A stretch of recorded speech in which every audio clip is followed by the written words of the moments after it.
4 na individual ang naaresto matapos makumpiska ng Puerto Princesa City Police Office ang humigit kumulang 64,800 pisong halaga ng mga pinaghihinalaang kontrabandong sigarilyo sa Sitio Anilawan, Barangay Babuyan, Puerto Princesa City noong Hunyo 6 na kasalukuyang taon.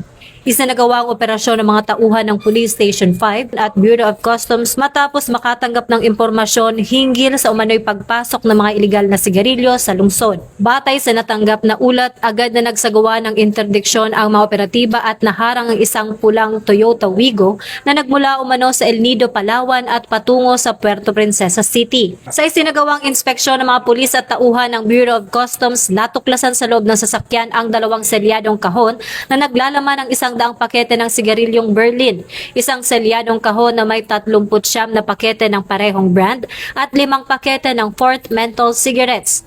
Tinatayang umaabot sa halagang 64,800 pesos ang kabuuang halaga ng mga nakumpiskang kontrabando. Kasalukuyang nang nasa kustudiya ng mga otoridad ang mga nakumpiskang sigarilyo habang inihahanda ang kasong paglabag sa Republic Act 10863 o Customs Modernization and Tariff Act laban sa mga sospek. Mula rito sa Campo Crame, ako si Patrol Woman Sari Bernales. Nagbabalita para sa Police News Network. Bagong PNP para sa Bagong Pilipinas. Serbisyong mabilis, tapat at nararamdaman.